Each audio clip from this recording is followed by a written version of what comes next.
अस्सलाम वालेकुम नाज़रीन, प्रोग्राम खेत खलियान के साथ मैं हूं अतर लाशारी और आज का प्रोग्राम हम करेंगे लाइफ स्टॉक के हवाले से। इसमें बहुत सारी चीज़ें होंगी। सबसे पहले तो हम देखेंगे कि जो वेटरनरी हॉस्पिटल्स हैं उसके अंदर जानवरों का इलाज कैसे हो रहा है, कौन कौन सी बीमारियों का इलाज होता है, कौन कौन सी सहूलियात इस वक्त हुकूमत फराहम कर रही है, इसके ऊपर बात करेंगे। फिर हम आपको लेकर चलेंगे एक डेयरी फार्म के ऊपर, लाइफ स्टॉक फार्म के ऊपर, वहाँ पर क्या क्या चीज़ें हो रही हैं, जानवर बीमार क्यों होता है, कैसे होता है, उसकी अच्छी खुराक जो है वो कितना ज़रूरी है और इस मौसम में कौन सी खुराक अच्छी है, अच्छा दूध कैसे लेना है और गोश्त की पैदावार बढ़ानी है तो वो कैसे बढ़ानी है, बीमारियों से बचाना है तो वो कैसे बचाना है। और इसके साथ साथ एक बड़ी अहम बात यह है कि एक जानवर पे कितना खर्च होता है और उससे कितनी आमदनी आती है और उससे आमदनी बढ़ानी कैसे है। ये तमाम चीज़ें कि अगर आपके घर में एक भी जानवर है तो एक जानवर आपके घर का जो है वो चूल्हा जला सके, इसके ऊपर आज हम बात करेंगे कि प्रॉफिटेबल लाइफ स्टॉक कैसे उसको मैनेज करना है, अच्छी फार्म मैनेजमेंट क्या है, फार्म स्ट्रक्चर क्या है, फार्म की डिज़ाइनिंग क्या है और इस वक्त हॉस्पिटल्स के अंदर जो हैं वो वेटरनरी हॉस्पिटल्स जो हैं उनके अंदर क्या हो रहा है, उसके ऊपर ज़रा बात करते हैं। सबसे पहले चलते हैं हॉस्पिटल में, देखते हैं कि मैं इस वक्त मौजूद हूँ मुल्तान के एक हॉस्पिटल में और यहाँ पर वेटरनरी जो Sher Shah civil veterinary hospital Sher Shah है, मुल्तान का इलाका, यहाँ पर मौजूद हैं। यहाँ से चलते हैं ज़रा अंदर, कुछ देखते हैं कि वहाँ क्या काम हो रहा है, किस तरह की चीज़ें चल रही हैं। तो अंदर चलते हैं, हमारे साथ आइए हॉस्पिटल के अंदर और अभी ज़रा जायज़ा लेंगे कि क्या और किस तरह की सूरत हाल है और यहाँ पर जो जानवर आते हैं वो किस तरह के होते हैं और किस तरह की बीमारियाँ, किस तरह का इलाज होता है। ज़रा चलते हैं। इस वक्त हम देख रहे हैं कि डॉक्टर्स जो हैं वो यहाँ पर किसी भैंस का मेरे ख्याल में उसको ट्रीटमेंट कर रहे हैं, उसके ऊपर ज़रा चलते हैं। सब क्या हाल है, खैरत ना आलिब, ठीक ठाक हो?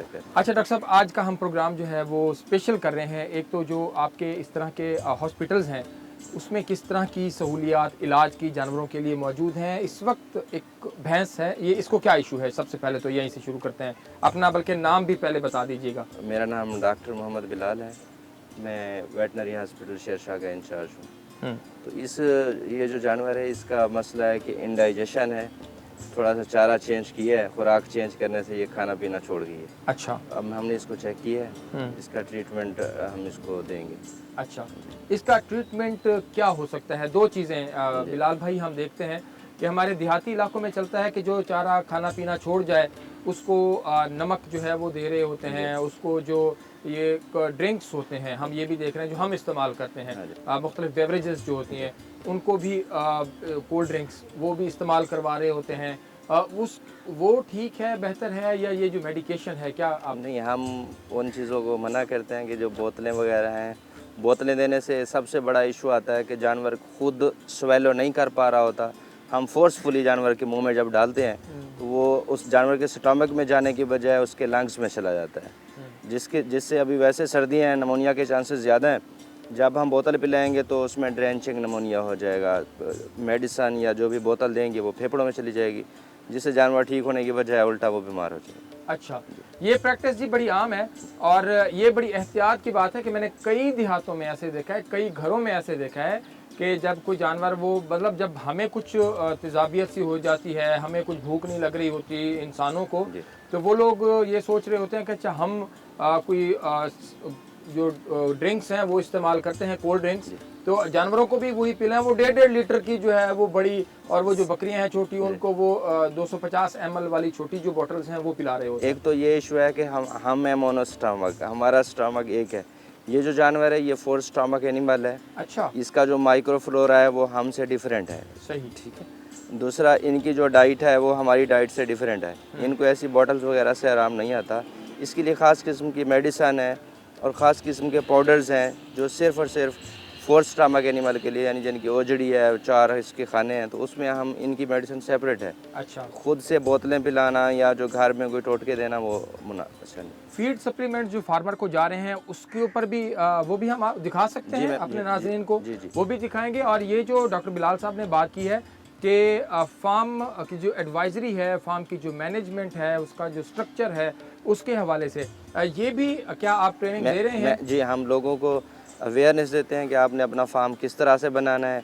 उसमें हम लोगों को बताते हैं कि आप पुराने कन्वेंशनल तरीके छोड़ दें, आप नए तरीके जैसे अब साइलेज है, हे है, उस पे हैं, वनडे पे आएँ। जो पुराने कन्वेंशनल मेथड हैं जिससे आप फार्म को आप लास्ट में जाते हैं उनको छोड़ें और नए मॉडर्न टेक्निक्स अप्लाई करें। मॉडर्न टेक्निक्स जो है वो अप्लाई करें। जानवर सबसे ज़्यादा आपके पास इस तरह के हॉस्पिटल पे या यूनियन काउंसिल की सतह पे जो आपके हॉस्पिटल्स हैं, किस बीमारी के साथ सबसे ज़्यादा रिपोर्ट हो रहे हैं हमारे खित्ते में? अभी तो जैसे सर्दियाँ स्टार्ट हो रही हैं, सबसे ज़्यादा इशू आ रहा है कि फीड भी साथ साथ चेंज हो रही है। या जवार सर्दियाँ तो स्टार्ट हो गई। जी, जवार ख़त्म हो रही है और बरसीन अभी आ रही है। तो जैसे फीड चेंज करते हैं तो उसमें जानवर जैसे ये अभी आप फीड हो गई है, तो ये एक सबसे ज़्यादा कॉमन आ रहा है फीड चेंज का। अच्छा, फीड चेंज का तो हम लोगों को बोलते हैं कि आप ग्रेजुअल फीड चेंज करें, आप जानवरों को वनडे पे रखें। अभी सर्दियों में फीड की शार्टेज भी है, खुराक की कमी भी है, तो आप इन चीज़ों को क्या करें, वनडे पे लेके आएंगे तो इंशाल्लाह इस तरह के प्रॉब्लम्स नहीं हैं। अच्छा, बहुत सारे लोग ये देखते हैं कि हमारे जानवर के पास दूध नहीं है तो वनडे की कोई ज़रूरत नहीं है, क्या ये ठीक है? आप जानवर की 3 तरह की रिक्वायरमेंट्स हैं। एक रिक्वायरमेंट में जानवर की मेंटेनेंस रिक्वायरमेंट है कि जानवर ने ज़िंदा रहना है, ज़िंदा रहने के लिए भी उसको खुराक चाहिए, कंसनट्रेट चाहिए, वंडा चाहिए। फर्स्ट ऑफ ऑल ज़िंदा रहने के लिए खुराक चाहिए, उसके लिए भी वंडा ज़रूरी है। सेकंड, एनिमल की रिक्वायरमेंट में आ जाता है कि उस जानवर ने ग्रोथ भी करना है, ज़िंदा रहने के साथ साथ उसने ग्रो भी करना है, उसके लिए भी फीड चाहिए। थर्ड में हमारा जो पोर्शन आता है कि प्रोडक्शन, कि दूध देने के लिए, अगर जानवर दूध दे रहा है तो उसके लिए वंडा बहुत ज़रूरी है। उसके लिए वंडा जो है वो बहुत ज़रूरी है। अगर फिर भी हम अच्छी खुराक देंगे, वंडा मजीद बढ़ाएंगे तो वो फिर रिप्रोडक्शन में आएगा। अच्छा, जानवर रिप्रोडक्शन में अगर खुराक अच्छी होगी तो आगे टाइम तक गबन थी वैसे। जी, टाइम पे, यानी अगला बच्चा उसका टाइम पे आ जाएगा। बिल्कुल ठीक है। कुछ चीज़ें और डिस्कस करने से पहले ये पूछना चाहूँगा कि अभी हमारा जो जनूबी पंजाब सेक्रेटेरिएट का सेटअप बन रहा है, आफ्ताब अहमद पीरज़ादा साहब ने एज ए सेक्रेटरी ज्वाइन किया है और डॉक्टर मंसूर साहब ने एज ए डीजी जो है वो ज्वाइन किया है, तो कुछ चेंजेस, कोई बेहतरी, कुछ चीज़ें आ रही हैं कि नहीं आ रही हैं? मंसूर साहब और आफ्ताब पीरज़ादा साहब खासे एक्टिव हैं दोनों इस हवाले से। जी माशाल्लाह, सेक्रेटरी साहब ने हमारे इस लाइफ स्टॉक इंक्यूबेशन सेंटर का दौरा भी किया है, विज़िट भी किया है। उसने तमाम जो हमें ज़रूरत की चीज़ें हैं वो हमें मुहैया की हैं और हमारे डीजी साहब वैसे फील्ड में बड़े एक्सपर्ट हैं, वो हमारी ज़रूरियात को समझते हैं कि फार्मर्स को क्या चीज़ चाहिए और हमारे डॉक्टर्स को फील्ड में किन चीज़ों की ज़रूरत है मेडिसिन के हवाले से। तो हम माशाल्लाह इक्विप्ड हैं, किसी चीज़ की कोई कमी नहीं है, शॉर्टेज नहीं, किसी चीज़ की कमी और शॉर्टेज जो है वो नहीं है। और चलते हैं ज़रा आपके हॉस्पिटल में, मेरे ख्याल में आप बता रहे थे कुछ चीज़ें जो हैं वो मौजूद हैं। चलते हैं जी नाज़रीन अंदर और चल के देखते हैं कि क्या क्या चीज़ें हैं और आपके जानवरों के लिए यहाँ पर अगर आप आते हैं तो कौन सी बीमारियाँ, कौन सी अलामात हों। अब ज़रा अलामात के हवाले से भी चल कर बात करते हैं, हमारे साथ रहिएगा। ये पूरा स्ट्रक्चर सर आपने ये अभी हमारा ये life stock advisory and business incubation centre बना है। पहले हमारा फोकस होता था ट्रीटमेंट, अब हम कोशिश कर रहे हैं कि जो लोग अपना बिजनेस करना चाहते हैं, लाइफ स्टॉक सेक्टर में इन्वेस्ट करना चाहते हैं, हम उनको प्रॉपर फिजिबिलिटीज़ देते हैं कि आपने अपना फार्म कंस्ट्रक्ट कैसे करना है, आपने अपने फार्म को चलाना कैसे, सही, ठीक है। उसके लिए हम उनको पूरा सपोर्ट करते हैं फ्राम इंफ्रास्ट्रक्चर टू उनकी मेडिसन, उनकी ट्रीटमेंट, उनके एनिमल्स की देखभाल, हर हवाले से हम उनको समझाते हैं। अब यहाँ पर जी चीज़ें कुछ हैं। यहाँ पर हमारा सबसे अच्छा ये देखिए कि हमारे हॉस्पिटल में जो सबसे ज़्यादा एनिमल्स की रिक्वायरमेंट है वो वैक्सीनेशन है। हमारे पास तमाम बीमारियों की वैक्सीनेशन एम्पल क्वांटिटी में अभी सही, यानी जितनी भी हमारे लार्ज एनिमल हैं, समाल हैं या पोल्ट्री हैं, उनकी वैक्सीन हमारे पास ये एनडी है, ये जो हम पोल्ट्री के लिए लोगों को देते हैं कि लोग घरों में मुर्गियां पालें, अपनी गोश्त की, अंडों की ज़रूरियात पूरी करें। इसके अलावा रानी खेत की भी इसमें कोई है? जी रानी खेत की है एनडी। रानी मुर्गियां मेरी अपनी बड़ी मर गई नहीं, इंशाल्लाह ये हम आप हमारे साथ राब्ते में। कोकड़े की जो जी, कोकड़ा और रानी खेत सेम है। अच्छा। तो इंशाल्लाह ये कोई इशू नहीं है हमारे पास। ठीक है। इसका हमने कोल्ड चेन पूरा मेंटेन किया हुआ है कि टेम्परेचर और पूरे एसओपीज के साथ, यानी कोल्ड वैक्सीन का सबसे एम है कोल्ड चेन आपका मेंटेन हो, तो हमारा कोल्ड चेन मेंटेन है, गलघोटू, मुंह चौड़े मार। ये बताइएगा कि यहाँ पर एक तो अभी आप बता रहे थे कि जिनके घरों में जो कुछ जानवर हैं, पेट्स हैं, बकरियां हैं, ख़ास तौर पर मुर्गे हैं, उनके लिए भी medicine free of cost? Free of cost, 5 रुपए एक जानवर की पर्ची फीस है, उसमें हम उसको चेक भी करते हैं और मेडिसिन भी देते हैं। अच्छा जी, बिल्कुल ठीक है। अच्छा, ये वंडा मिक्सचर चीज़ें, ये क्या चीज़ें हैं? ये भी प्रोजेक्ट का हिस्सा है? ये जो नया प्रोजेक्ट बना है life stock business incubation centre, ये उसका हिस्सा है। अच्छा। उसमें ये है कि ट्रीटमेंट के अलावा हम लोगों को मुख्तलिफ फार्म्स की फिजिबिलिटीज़ के बारे में बताते हैं कि आपने फार्म बनाना कैसे है, उसको रन कैसे करना है, हम उनको फुल सपोर्ट करते हैं। इसके अलावा ये जो मिनरल्स, ये वंडा है, जो जानवर दूध दे रहे हैं, जिनके पास चारे की शार्टेज है या जो खाल वगैरह इस्तेमाल करते हैं, तो उसकी जगह हम इसको इस्तेमाल करवाते हैं वंडे को। सही। इसके अलावा हमारे पास मिनरल मिक्सचर है जो हम प्रेग्नेंट एनिमल्स के लिए सेपरेट है और मिल्किंग एनिमल के लिए सेपरेट। अच्छा, ये कितना देना है जी? ये एडल्ट एनिमल, हाँ, 100 ग्राम्स पर डे, यानी 100 ग्राम। 100 ग्राम। ये कितने का है आप दे रहे हैं? ये 109 रुपए का है। अच्छा। अगर हम कंपेयर करें मार्केट में तो इससे रिलेटेड जो मिनरल है वो ऑलमोस्ट 300 प्लस है। ये जी मार्केट से 300 का मिल रहा है और ये यहाँ पे 109 रुपए का मिल रहा है। ये कितने, 1 किलो का है सर? जी 1 किलो। तो इसमें से 100 ग्राम रोजाना देना है।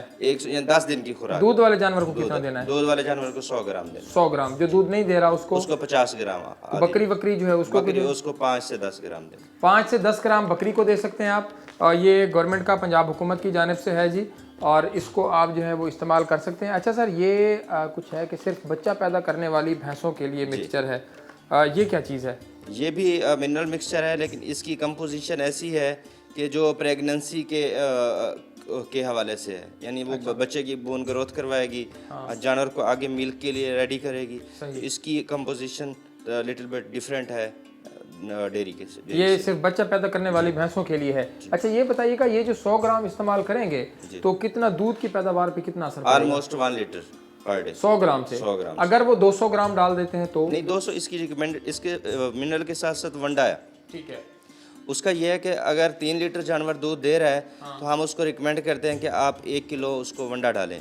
जैसे मिल्क इंक्रीज करता जाएगा वो फार्मर वंडा भी ये मेरे ख्याल में इसके ऊपर 737 रुपए लिखा हुआ है। 737 रुपए। कितने केजी है ये?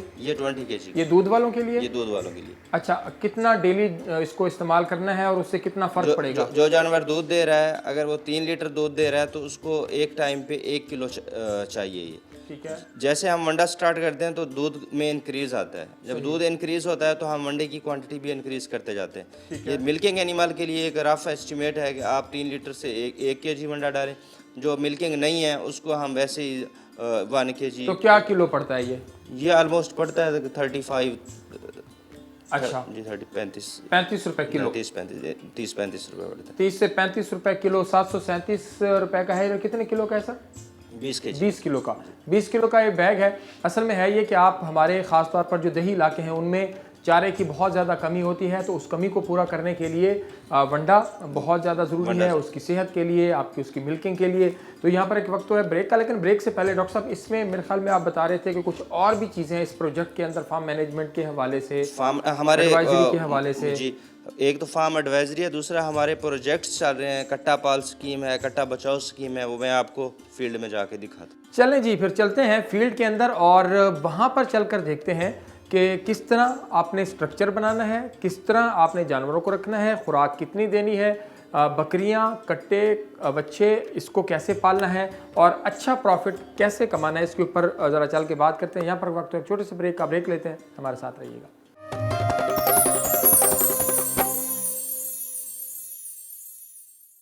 वेलकम बैक जी। अभी हम पहुँचे हैं Naseer dairy and livestock farm पे और यहाँ पर चीज़ें, जानवर जो हैं वो मौजूद हैं। ज़रा इस हवाले से बातचीत करते हैं। आपको फार्म का आइए आपको ज़रा विज़िट भी करा देते हैं कि किस किस तरह के जानवर जो हैं वो यहाँ पर मौजूद हैं।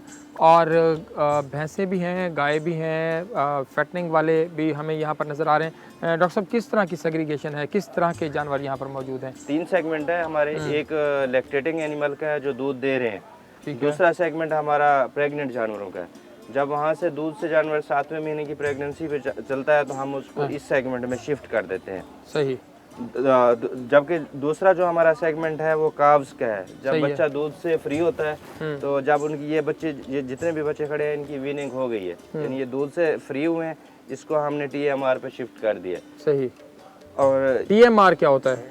ये तो इसमें टोटल मिक्स राशन है, जिसमें वंडा, तूड़ी वगैरह सारी मिक्स चीज़ें हम इसमें डाल देते हैं। गतावा, तो मिक्स खुराक सारी हम उसमें डालते हैं। अच्छा, ये जो हम देख रहे हैं, ये जो इधर बछड़े इस वक्त हैं, इनकी उम्र जो है वो कितनी होगी? इनकी उम्र ऑलमोस्ट 4 से 6 माह की एज में है ये। अच्छा, माशाल्लाह जी, ये 4 से 6 माह के हैं और इनकी इस वक्त अच्छी सेहत तो अच्छी है जी। अब जब यहाँ से ये हमारे 1 साल के होंगे तो हम इसको अगले सेगमेंट में शिफ्ट कर देंगे। ठीक है। जिसमें हम उसको फैटनिंग पे लगाएंगे।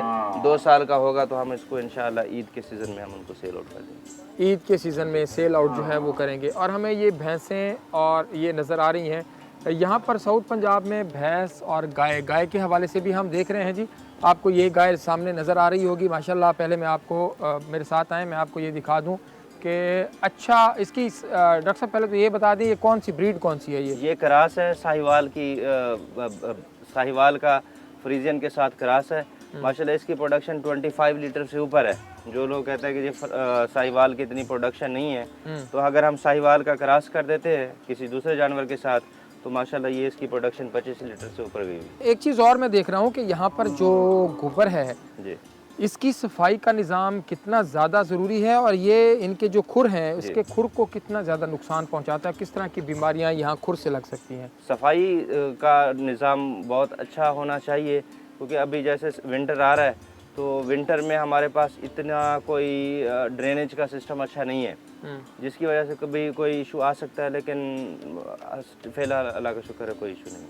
अच्छा जी, सफाई का निज़ाम जो है वो बहुत ज़्यादा ज़रूरी है, क्योंकि साथ में अभी हम देख रहे हैं सफाई भी हो रही है, क्योंकि इस वक्त दूध दोहने का जो अमल है वो मिल्किंग का अमल जारी है और इस वक्त जानवरों को थोड़ा सा रेस्ट के अंदर रखा जाता है। जानवर दिन के वक्त बाहर होते हैं गर्मी के लिए, तो अभी इवन ये शिफ्ट हो जाएंगे। जब ये शिफ्ट हो जाएंगे तो पीछे सारी इसकी क्लीनिंग हो जाएगी बाहर वाले हिस्से की। अच्छा, बाहर वाले हिस्से की। और ये हम देख रहे हैं कि गाय मुख्तलिफ नस्लों की हैं और उनकी खुराक के लिए एक ही वो जो है चीज़ रखी हुई है, खुरली जिसे हम कहते हैं, वो रखी हुई है। तो सबकी खुराक एक जैसी ठीक है? नहीं, एक जैसी ठीक नहीं है। जो दूध वाले जानवर है उसको हम मंडा ज़्यादा डालते हैं, बाकी जो है उसको हम साइलेज और मक्की वगैरह डालते हैं।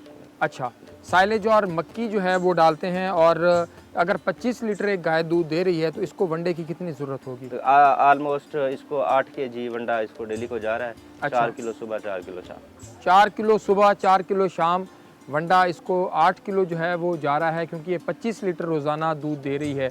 इस फार्म के जो ऑनर हैं ज़रा उनसे बात करते हैं कि फ़ार्म की मैनेजमेंट वो कैसे करें। और एक चीज़ और बता दीजिएगा कि सर्दी में अगर आप जानवर को, बहुत सारे लोग होते हैं जो दरख्त के नीचे बांध देते हैं ना सर्दियों में भी, अच्छा जी अभी बहाना नहीं है तो दरख्त के नीचे बांध दें, उसका कितना नुकसान है? सर्दियों में जानवर को सबसे अहम कंपोनेंट हाउसिंग है। अगर आपकी हाउसिंग कंफर्टेबल है तो जानवर में डिजीज़ के आउटब्रेक्स, हाउसिंग यानी उसका भाना, उसकी रिहाइश अगर अच्छी है, खुराक अच्छी है तो बीमारी बिल्कुल नहीं आएगी। हमारी खुराक बहुत अच्छी है, हाउसिंग भी माशाल्लाह अच्छी है, तो जिसकी वजह से हमारी प्रोडक्शन अच्छी है। अगर आपकी हाउसिंग अच्छी नहीं होगी, उस जानवर सुकून से बैठेगा नहीं रात को, उसको बैठने के लिए जगह से ठंडी मिलेगी तो दूध में भी कमी आएगी और बीमारियां भी आएंगी। दूध में भी कमी आएगी और बीमारियां भी आएंगी, ज़ाहिरी बात है। एक एक चीज़ का ख़ास ख्याल रखना बहुत ज़्यादा ज़रूरी है। अब जो इस डेयरी फार्म और लाइफ स्टॉक फार्म के जो मालिक हैं ज़रा चल के उनसे बात करते हैं कि उन्होंने वो कैसे इसको मैनेज कर रहे हैं, मिल्किंग, इसके ऊपर अखराजात और प्रॉफिट कितना ले रहे हैं, इसके ऊपर बात करते हैं। हमारे साथ रहिएगा। तो जी अभी हम इस फार्म पे मौजूद हैं, Naseer dairy and livestock farm पे। तो अल्ताफ़ हुसैन साहब यहाँ पर इस वक्त हमें इन्होंने ज्वाइन किया है, जो ओनर हैं इस फार्म के। अल्ताफ़ भाई बहुत शुक्रिया आपके वक्त का। नाज़रीन जो इस वक्त देख रहे हैं उनके लिए थोड़ा सा बताइएगा कितनी अक़साम के जानवर रखे हुए हैं, बल्कि पहले ये बताइएगा कि कब से ये आपने सिलसिला शुरू किया? ये हमने स्टार्ट किया है 2005 से। पहले घर के लिए रखे थे 2-4 जानवर ऐसे, फिर ऐसा ऐसा शौक बढ़ता गया। पिछले 3-4 साल में बढ़ाया हमने काम। अच्छा, हाँ। तो इस वक्त कितने टोटल जानवर होंगे? हमारे यहाँ तकरीबन 200 तक है। 200 जानवर हैं, 200 जानवर हैं जी। अल्ताफ़ भाई ये भी बताइएगा कि हमने देखा कि मुख्तलिफ आपके पास ब्रीड्स हैं, कितनी किस्म की ब्रीड्स आपने रखी हुई हैं? बस ये मिक्स ही हैं, बड़ी भैंसें मिक्स है, नीली की, रावी की, बाकी उपाड़ा, चीचा वतनी इस साइड की।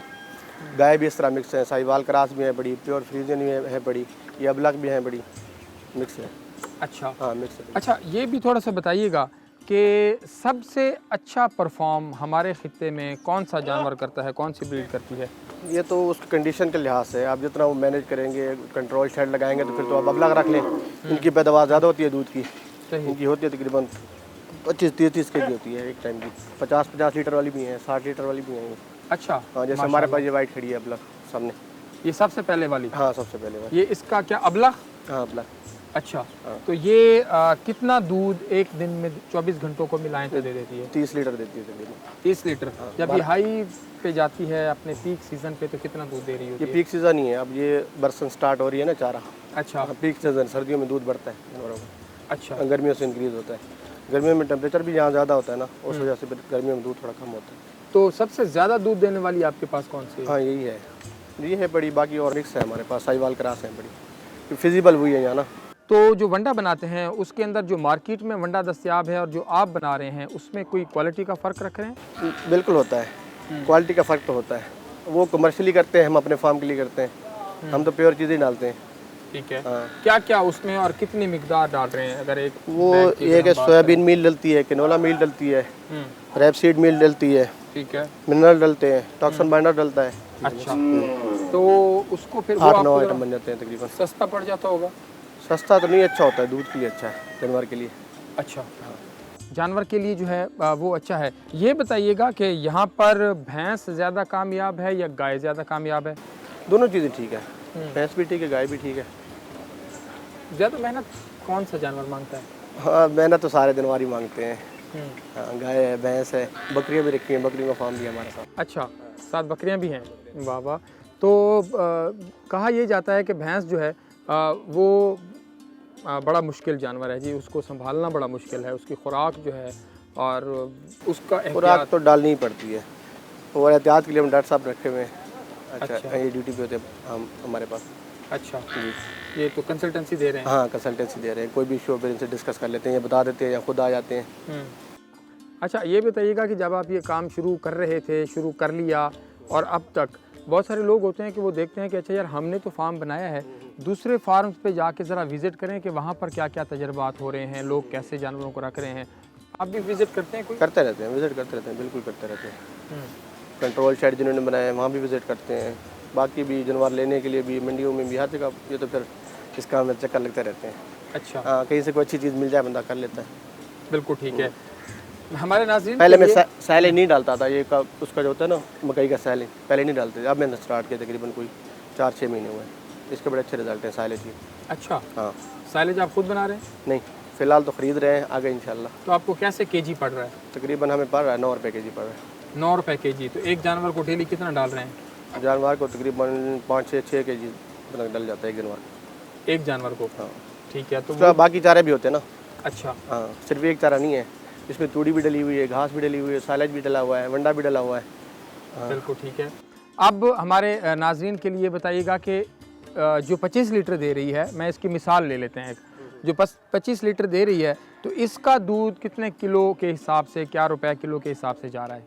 70 रुपये के जी जा रहा है हमारा ओवरऑल। अच्छा। मिक्स दूध होता है गाय का, भैंस का। गाय और भैंस का मिक्स जा रहा है, तो इसके हिस्से में भी वही 70 रुपए किलो आएगा? हाँ बिल्कुल बिल्कुल, 70 रुपए। सबके साथ। तो अगर वो ये 25 किलो 30 किलो दे रही है ना, सही है ना? हाँ, 30 तो साथ ये 2100 रुपए का हो गया इसका दिन का। बिल्कुल। तो ये खा कितना रही है, ये भी कैलकुलेट? 1000 का आराम से खा जाती है। अच्छा, हाँ। इसमें इसके बिजली का खर्च, इसमें मुलाजिम का खर्चा, इसमें हर चीज़, हाँ वनडे का, वनडे का मिला के, ऐसे ही बिल्कुल। तो आपको 1100 रुपए प्रॉफिट में पर डे में पड़ रही है। हाँ ऐसे ही। अगर आपके पास मेडिसन इन चीज़ों के अलावा, अल्लाह न करे बीमारी जब मेडिसन आ जाए उसके अलावा। उसके अलावा तो जी अगर आप लाइफ स्टॉक को बड़ा अच्छे तरीके से करते हैं तो ये बहुत प्रॉफिटेबल है। जो जानवर आपका 2500 रुपये आपको 2100 रुपये दे रहा है, वो 1100 रुपये खा रहा है, तो डेली का 1100 रुपये अगर प्रॉफिट वो आपको दे रहा है तो इसका मतलब ये है कि आपको 33,000 रुपये पर मंथ एक जानवर जो है वो दे रहा है, और बछड़ा जो है वो भी साल का आपके पास आ गया। छोटा सा ब्रेक लेते हैं, ब्रेक के बाद कुछ और चीज़ें जो हैं वो डिस्कस करते हैं। प्रॉफिट को कैसे बढ़ाया जा सकता है, कहीं पर लॉस होता है उसको कैसे कम किया जा सकता है। ब्रेक के बाद हाजिर होंगे, हमारे साथ रहिएगा।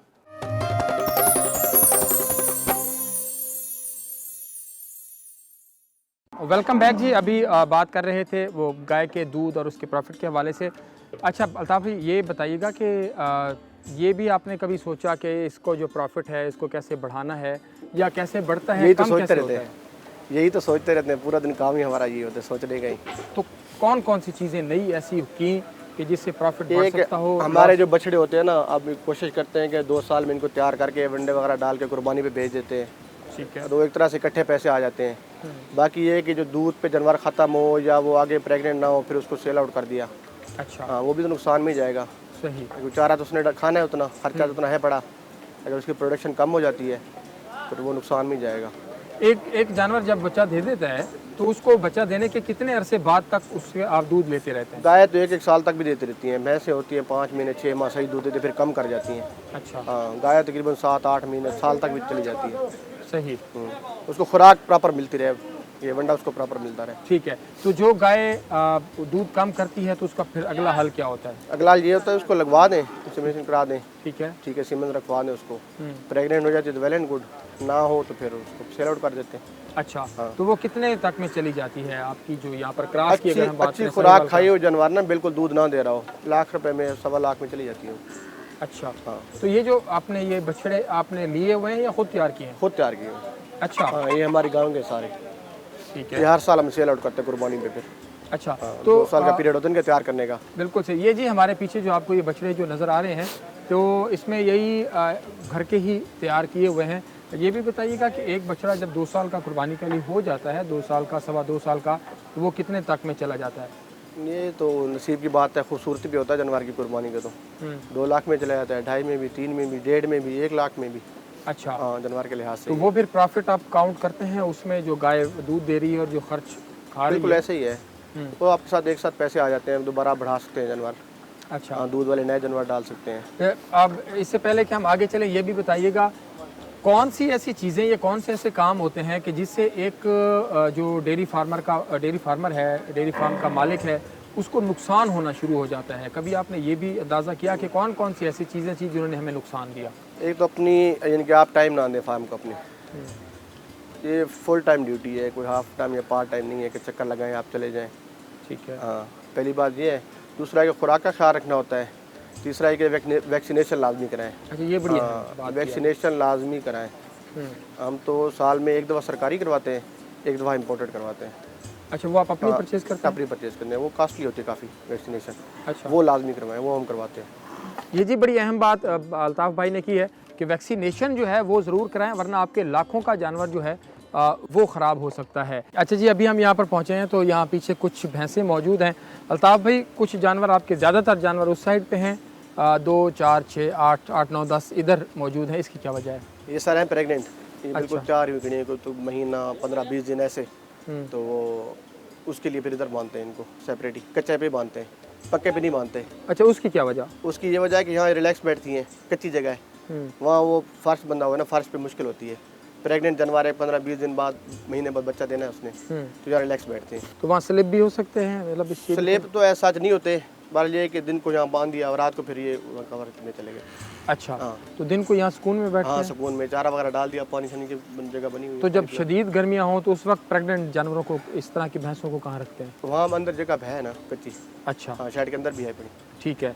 अच्छा, ये भी बताइएगा। इंशाल्लाह नेक्स्ट टाइम ये ना यहाँ मॉडर्न शेड भी बना रहे हैं। अच्छा, हाँ गर्मियों से पहले इंशाल्लाह यहाँ मॉडर्न शेड बना देंगे। मॉडर्न शेड की तरफ जा रहे हैं। आपको लगता है कि इसकी निस्बत आपकी जो अभी तक शेड चल रहा है इसके मुकाबले में मॉडर्न शेड में ज़्यादा अच्छा काम है? बिल्कुल, क्योंकि वहाँ जानवर खुला छोड़ देंगे, जानवर मर्जी से पानी पिएगा वहाँ। ठीक है। हाँ मर्जी से पानी पिएगा, मर्जी से खुराक खाएगा, मर्जी से बैठेगा वो। ठीक है। वो आपका पाबंद नहीं है, जितना ज़्यादा पानी पिएगा उतनी ग्रोथ बढ़ेगी उसकी। वो आपका पाबंद नहीं है जी। जानवर ये जानवर के लिए बहुत ज़्यादा ज़रूरी है जो अभी अल्ताफ़ भाई ने बात की है कि जानवर खुला हो तो फिर वो अपनी मर्ज़ी से पानी पीता है, अपनी मर्ज़ी से खुराक ले रहा होता है, अपनी मर्ज़ी से कभी छाँव में बैठ रहा है, कभी धूप में बैठ रहा है, जैसा उसका मिजाज है। और फिर वो अगर आसान है, जानवर खुश है, तो दूध भी मेरे ख्याल में ठीक दे रहा होता है, ऐसे ना? ग्रोथ भी है। तो ये बताइएगा, ये जो प्रेग्नेंट जानवर हैं इस वक्त इनकी खुराक उनसे कोई मुख्तलिफ है या वही है? नहीं इनको भी डाल रहे हैं हम खुराक, साइलेज डाल रहे हैं, वंडा डाल रहे हैं, खुराक इनकी भी इनकी कंप्लीट ही है। अच्छा, तो जब ये करीब मतलब बच्चा देने के करीब पहुंच जाते हैं, ख़ास तौर पर भैंसें, तो इसके लिए कोई ख़ास खुराक, कोई ख़ास टोटके, कोई चीज़ें भी करते हैं? नहीं आप कंप्लीट वंडा डाल दें, वंडे में हर चीज़ होती है, मिनरल भी होते हैं, टॉक्सिन बाइंडर भी होते हैं, मीठा सोडा भी होता है, बाकी सारी मील्स भी होती हैं, प्रोटीन पूरी होती है उसकी, वो आप डाल दें काफ़ी है। अच्छा, हाँ साथ दूसरा हरा चारा डाल दिया, तूड़ी डाल दी, ये चीज़ें डाल दी। अच्छा, माशाल्लाह आपकी जानवरों की सेहत जो है वो खासी बेहतर है। तो इस तरह की कोई भैंस अगर उसको हम वैसे ही मार्केट का रेट लगाएं तो कितने में एक अच्छी नस्ल की भैंस ये 2-2.5 लाख से स्टार्ट होती है भैंसें। अच्छा हाँ ठीक है। कट्टा कट्टी वो कितने का बिक जाता है महीने एक का अगर हो तो? हम तो सेल आउट नहीं करते महीने एक का, तो कोई आइडिया भी नहीं इतना खास के महीने का कितने का। तो आप कब सेल करते हैं? हम तो ये कुर्बानी पे सेल करते हैं या पाल के करते हैं। अच्छा हाँ कुर्बानी जैसे पे। आप दिखाते हैं आपको गवर्नमेंट की स्कीम आई हुई है, उनकी भी हैं बड़े कट्टे हमारे पास। अच्छा स्कीम के तहत भी, बल्कि ये टीवी की स्क्रीन पर भी साथ साथ चल रहा है, तो गवर्नमेंट आपको कुछ दे रही है? वो 3-4 माह बाद देने गवर्नमेंट ने। 4 माह हाँ, बाद जो कितने ताज़ा बच्चा है उस पर 6500 रुपये देने हैं। बाकी जो 6 महीने साल का है उस पर ना 4000 रुपये देने। Per month? पर नहीं, वो एक दफ़ा देंगे, एक ही दफ़ा वन देंगे? टाइम देंगे 4 महीने बाद। अच्छा तो आपके कितने जानवर उसमें बछड़े या कट्टे? उसमें हमारे हैं कोई 18 हैं बड़े। 18। तो आपको लगता है कि ये हुकूमत की जानिब से ठीक काम अच्छी है? चीज़ है, बहुत अच्छी चीज़ है। आपको खुराक के पैसे दे रहे हैं तो आप पालो उस चीज़ को। वैसे भी इंटरनेशनली तो कब से मांग रहे हैं, यूएई दुबई सारे तो मांग रहे हैं मीट, लेकिन बदकिस्मती से इंडिया से ही जा रहा है। चलते हैं ज़रा जी, जो बकरियां इन्होंने पाली हुई हैं ज़रा वो भी आपको दिखाते हैं, हमारे साथ आइए। बकरियां अल्ताफ़ भाई ने पाली हुई हैं। अल्ताफ़ भाई किन कौन कौन सी नस्ल आपने यहाँ पर रखी हुई है? ये है ब्लू नस्ल, ये आती है मोहम्मदपुर की। अच्छा मोहम्मदपुर ब्लू नस्ल कहते हैं, वाइट होते हैं सारे इस तरह, ठीक कान है। लंबे होते हैं इनके, हम्म, वाइट होती हैं अच्छा जी। ये देखें जी, ये कौन सी है जी? ब्लू ब्लू, माशाल्लाह जी। इनको नुकरे भी कहते हैं मेरे ख्याल में? नहीं, वो और होते हैं। नुकरे और होते हैं? हाँ, अच्छा तो ये इनकी ठीक यहाँ पर कितने जानवर आपने ये वाले रखे हुए हैं? ये बकरियां हैं बड़ी, तकरीबन बकरियां और उस साइड में बकरे हैं 50 एक हैं टोटल। अच्छा 50 एक हैं। ये बताइएगा कि ये आसान है, इनको पालना आसान है? हाँ आसान तो ऐसा नहीं है, मेहनत तो हर चीज़ में होती है। अच्छा हाँ इनकी एक्स्ट्रा केयर करनी पड़ती है, थोड़े से नफीस होते हैं ना बड़े जानवरों से। ठीक है। तो खुराक वगैरह इनको क्या डाल रहे हैं? खुराक इनको मंडा डाल रहे हैं, घास डाल रहे हैं, ठीक है। और कोई दरख्त वगैरह भी इनके काट के लिए दरख्त भी डालते हैं। दरख्त भी डालते हैं? हाँ तो ये बताइएगा कि एक बकरी कितने में पड़ रही है, कितने में फ़रोख्त हो रही है और कितना ये प्रॉफिट तो दे रही है? फ़रोख्त तो हमने नहीं की, हम तो अपने कुर्बानी के जानवर अपने बकरे पालते हैं। ठीक है। बाकी ये होता है कि अभी फ़रोख्त कोई भी नहीं की हमने, तो लेके आए थे हम। अच्छा तकरीबन ये बड़ी वाली ले आए थे हम, तकरीबन 6-8 महीने हो गए इनको। तो ये वाली अभी लेके आए हम, तकरीबन हो गया 1 महीना हो गया। अच्छा ये मक्खी चीनी कहते हैं इनको। ये भी मक्खी चीनी है? हाँ ये मदरसे से लेके आए हम। अच्छा ये मदरसे से है? हाँ। उस वहाँ की वैसे नस्ल जो है ना वो बड़ी मशहूर है। हाँ ये वही है, ये अभी लेके आए तकरीबन हो गया हमें 20-25 दिन हो गए। अच्छा तो ये कितने की मिली है? ये तो हमें मुख्तलिफ रेट की पड़ी हैं, कोई 20,000 की लिए, कोई 18,000 की, कोई 15 की, कोई 14 की, इस तरह। अच्छा अच्छा हमने अभी डॉक्टर साहब को कहा है कि वो भी ज़रा हमें ज्वाइन करें। डॉक्टर साहब ये बताइएगा कि बकरियों में ख़ास तौर पर जो बीमारियां हैं वो कौन सी हैं और उनको किस तरह कंट्रोल करना है? बकरियों में कंपैरेटिवली बड़े जानवरों से बीमारी के चांसेस ज़्यादा हैं, लेकिन अगर हम इनकी वैक्सीन प्रॉपर तरीके से करते रहें तो माशाल्लाह किसी किस्म की बीमारी के चांस नहीं है। अभी ये हमने न्यूली परचेज़ की हैं, तो इनको हमने इंटेरोटॉक्सीमिया की वैक्सीन कर दी है ताकि इनमें खुराक चेंज हो, कोई मसला हो तो इनमें डायरिया या इंटेरोटॉक्सीमिया की बीमारी ना आए। इसके अलावा अभी दिसंबर में हम इनकी प्लोरो नमूनिया कर देंगे ताकि नमूनिया ना हो, कोई इशू ना हो। अमूमन ऐसे होता था कि ये कुर्बानी के लिए जानवर तैयार करते थे। अब बकरियां लेने का मकसद ये है कि अभी इनका ब्रीडिंग सीज़न है, सर्दियों में इंशाल्लाह ये डबल हो जाएंगी। ये जैसे विंटर गुजरेगा ये डबल हो जाएंगी। जो मेल होंगे हम उसको फैटनिंग पे लगाएंगे, जो फीमेल होंगी उनको हम ब्रीडिंग के लिए आगे कंटिन्यू करेंगे। अच्छा तो ये बकरियां अच्छा कारोबार है, अच्छा मुनाफा बख्श? बहुत अच्छा बिजनेस है। साल में 2 दफ़ा बच्चे देती हैं। इनमें ट्विंस के चांसेस बहुत ज़्यादा है और ज़्यादा खर्चे की भी ज़रूरत नहीं है। एक बंदा इजली 100 बकरी 50 बकरी संभाल सकता है। अच्छा अगर हम 50 को भी छोड़ें, 10 बकरियां रखते हैं तो 1 साल बाद क्या वो इस काबिल हो जाता है उसको पालने वाला कि वो मुलाजमत करके 40-50 हज़ार रुपये कहीं से तनख्वाह ले रहा है तो वो 10 बकरियों से उतना कमा सके? अगर आप अभी 10 बकरियां लेते हैं तो इंशाअल्लाह साल बाद वो आपकी 30 तक पहुंच जाएंगी, 25-30 जी। ठीक है, 1 साल बाद आपकी 25 से 30 बकरियां हो जाएंगी। तो आज का प्रोग्राम हम इसी के ऊपर जो है वो कर रहे थे।